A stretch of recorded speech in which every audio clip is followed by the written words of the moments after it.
Your Australian grandmother never owned a storage system from Bunnings.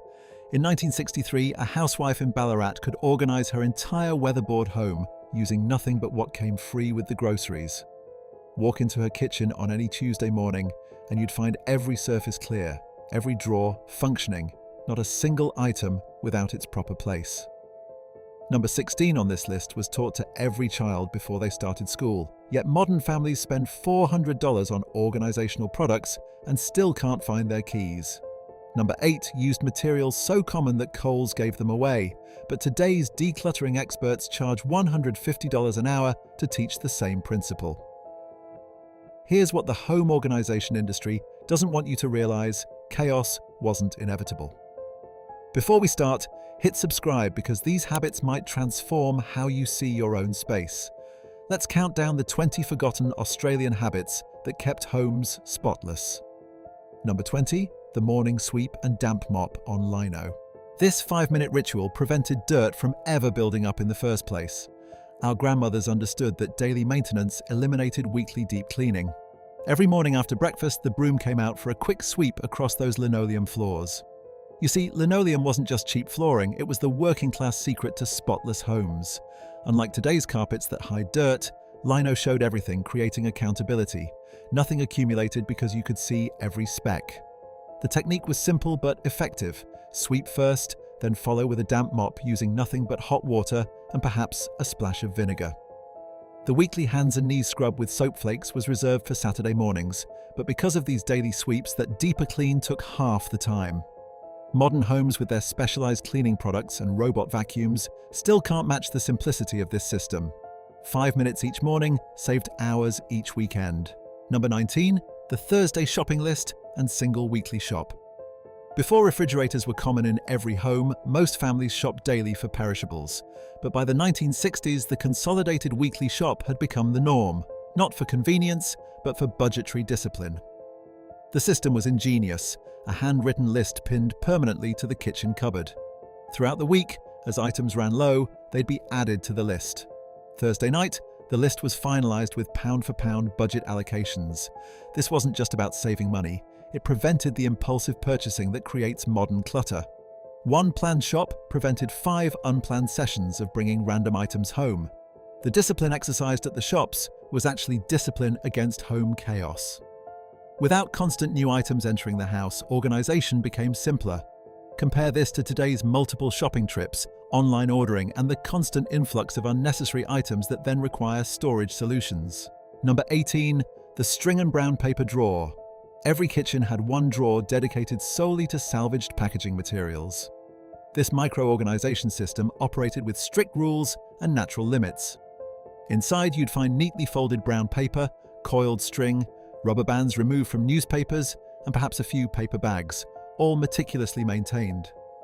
The brilliance wasn't just in reusing materials, it was that having one designated space for these items prevented junk drawers throughout the house. When the drawer reached capacity, older materials were discarded or repurposed. This created a natural ceiling that prevented overflow.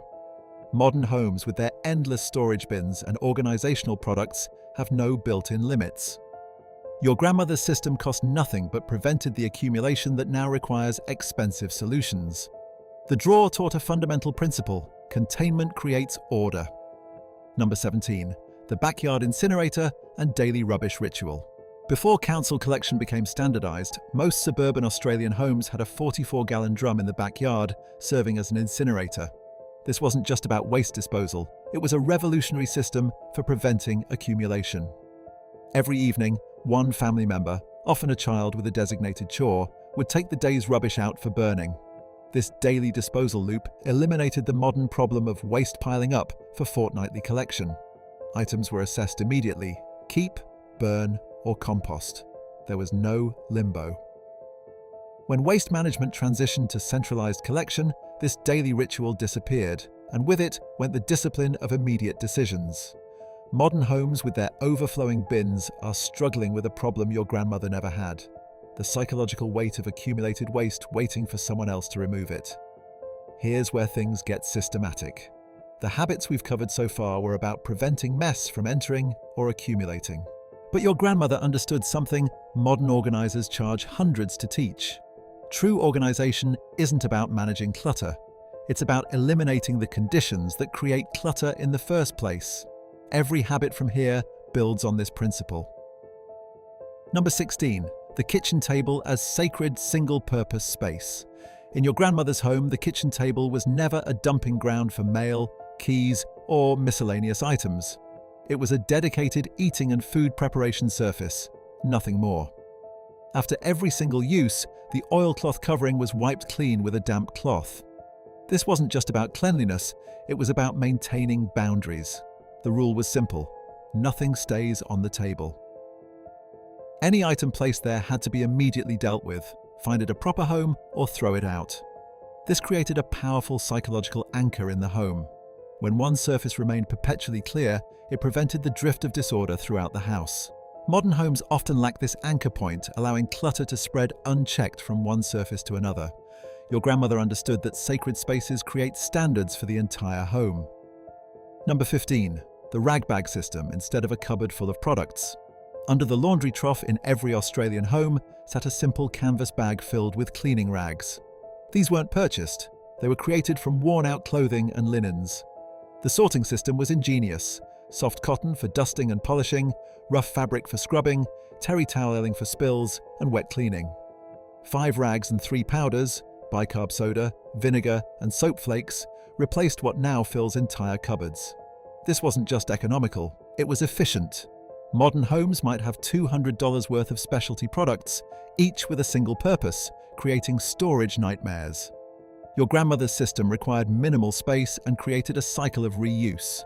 Clothes were worn until threadbare, then became cleaning rags, then finally composted or burned when too soiled to use. Nothing was wasted, and nothing accumulated unnecessarily. Number 14. The Wednesday evening mending basket. In your grandmother's home, Wednesday night was mending night. No exceptions.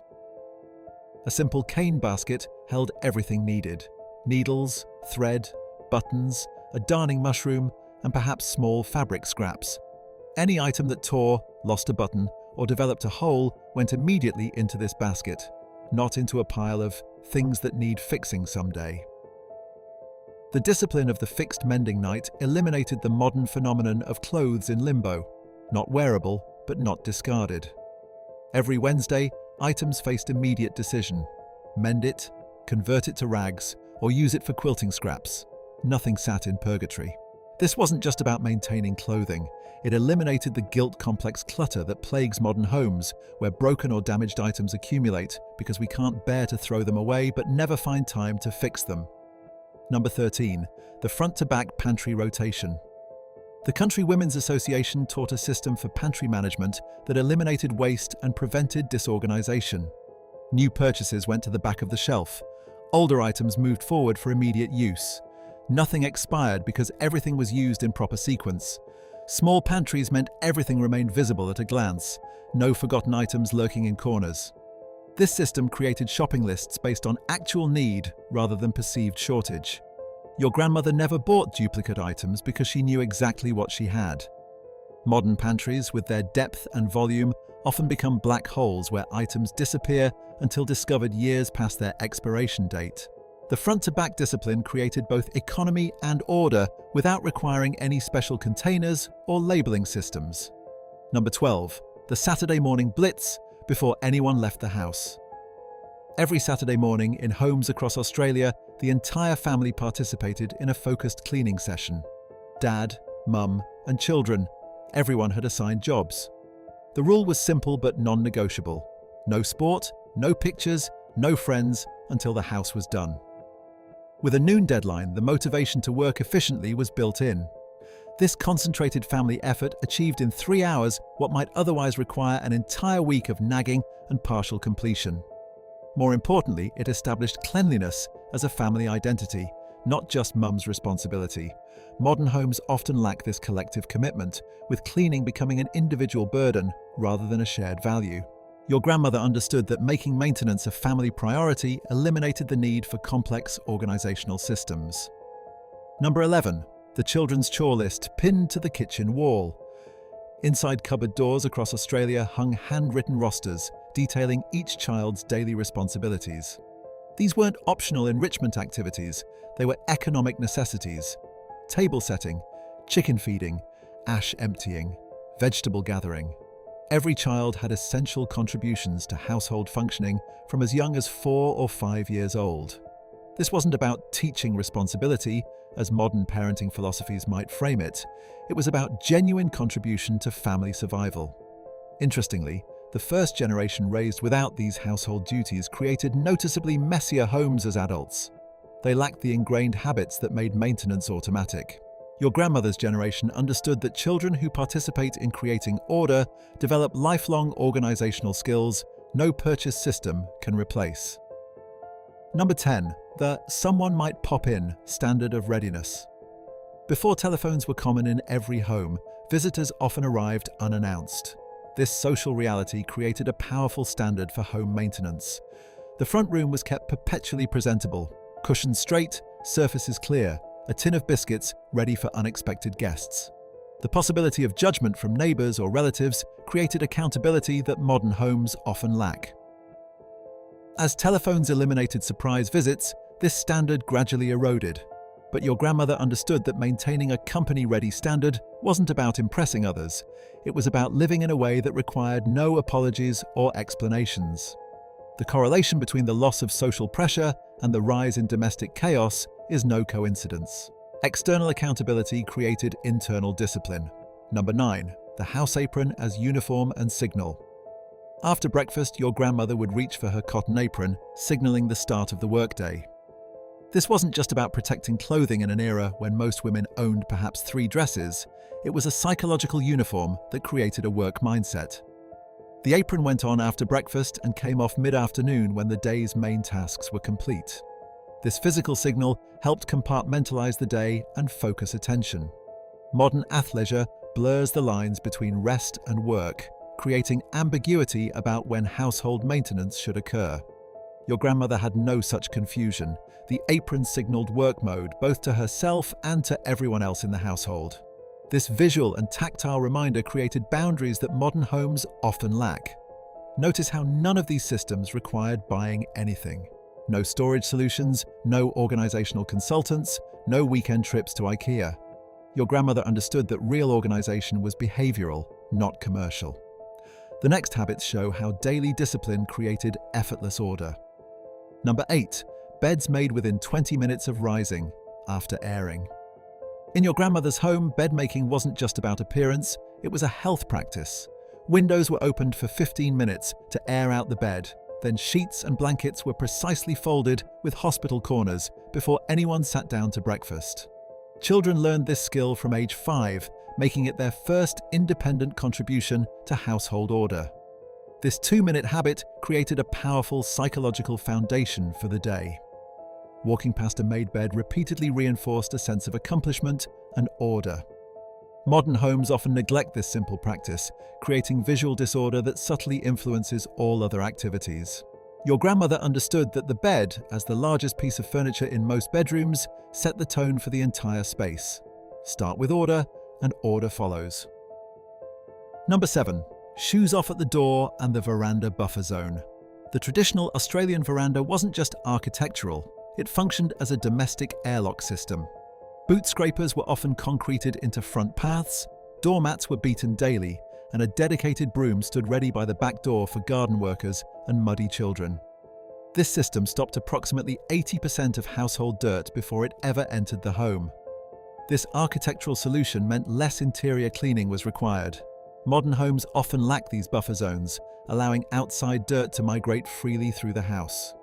Your grandmother understood that preventing mess at entry points eliminated hours of cleaning later. This wasn't just about cleanliness, it was about respecting boundaries between outside and inside, work and rest, public and private. Number 6. The sacred linen press. In your grandmother's home, the linen cupboard was maintained with almost religious dedication. Sheets were folded to the exact width of the shelf, towels arranged in complete sets, and pillowcases ironed and stacked with edges facing outward.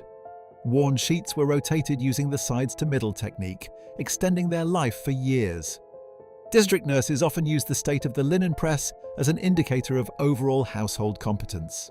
This wasn't mere vanity, it reflected a deeper understanding that one beautifully maintained storage area established standards for all storage. When the linen press was immaculate, this precision naturally extended to other cupboards. Your grandmother understood that exemplary spaces create exemplary habits. Number 5. Washing up immediately after every meal. No exceptions. The rhythm of your grandmother's kitchen included washing dishes directly after eating, never leaving them to soak or accumulate. The dish rack was temporary staging, never permanent storage. After drying, often by children as a designated chore, everything returned to its proper place before the next activity began. This wasn't about being obsessive, it was recognizing that a sink full of dishes creates disproportionate feelings of chaos and overwhelm. What appears to be a time problem is actually a discipline problem. Modern homes often postpone this basic maintenance, creating visual disorder that spreads psychologically throughout the kitchen. Your grandmother understood that immediate action prevented both physical and mental accumulation. Number 4. The newspaper as domestic multi-tool. Before specialized products filled store shelves, yesterday's newspaper served countless household functions. It lined pantry shelves, wrapped gifts and lunches, covered tables during messy projects, cleaned windows to a streak-free shine, protected floors under dog bowls, and started the morning fire. This single free material replaced an entire drawer of single-use products. Monthly pantry shelf changes using fresh newspaper eliminated the need for expensive shelf liners. Modern homes might have specialized products for each of these purposes, creating storage problems and unnecessary expense. Your grandmother understood that versatile, disposable tools eliminated the need for specialized storage solutions. When one item serves 20 purposes, organization becomes effortless. Number 3. The salvos bag behind the laundry door. A simple calico bag or pillowcase hung permanently behind the laundry door in your grandmother's home, always ready to receive unwanted items. The rule was simple. Anything outgrown, worn through, or duplicated went immediately into the bag. When full, it went straight to the Salvation Army. There was no "maybe I'll use it someday" purgatory in wardrobes that contained perhaps 4 outfits per person. This immediate decision system prevented the accumulation that plagues modern homes. Your grandmother understood that clutter is just delayed decision-making. When a child outgrew shoes, they went straight to the bag, not into storage, just in case the next child might need them years later. This ruthless practicality kept homes functional with minimal storage requirements. Number 2. The fixed weekly cleaning roster. The Country Women's Association popularized a weekly schedule that brought order to domestic life. Monday wash, Tuesday iron, Wednesday mend, Thursday bake, Friday floors. This wasn't arbitrary, it was carefully designed around practical realities like copper boiling times and sun-drying requirements in the days before dryers. This fixed schedule prevented any single task from snowballing into an overwhelming project. Modern homes often operate on a clean when you feel like it philosophy, creating both physical and psychological backlog. Your grandmother's generation understood that consistent small efforts eliminated the need for exhausting catch-up sessions. The predictable rhythm created efficiency without requiring constant decision-making about what needed attention. Number 1. The nightly whip round before bed. In 6-person fibro cottages across Australia, the last 10 minutes before lights out were dedicated to a quick reset of the entire home. Every family member participated in returning items to their proper places, straightening cushions, and clearing surfaces. Like a publican's last call, this ritual was non-negotiable. This simple habit eliminated the need for marathon weekend cleaning sessions. Walking into a tidy home each morning created psychological space and prevented the feeling of perpetually falling behind. Modern homes often lack this reset ritual, allowing disorder to accumulate day after day until it requires exhausting remediation. Your grandmother understood that 10 minutes every evening saved hours every weekend. Here's what separates your grandmother's approach from modern organization advice. She didn't set aside entire weekends for decluttering marathons that left her exhausted and resentful. She integrated maintenance into daily life until it required no conscious thought at all. Individual tasks took minutes. Combined, they kept a home immaculate, with perhaps 2 hours of total effort spread across an entire week. Here's my challenge for you. Pick 3 of these habits and try them for 1 week. The nightly whip round takes 10 minutes. The kitchen table rule costs nothing. The morning sweep uses what you already own, just 3.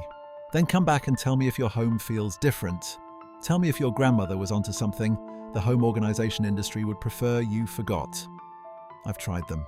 The string drawer sits in my kitchen now. I do the evening whip round every night, and I haven't spent money on storage products in 6 months. These weren't just habits, they were wisdom. Share which 3 you're going to try in the comments. I want to know if the Saturday morning blitz gets more love than the sacred linen press. Because tidiness wasn't a personality trait in her generation. It was a practice, and practices can be learned.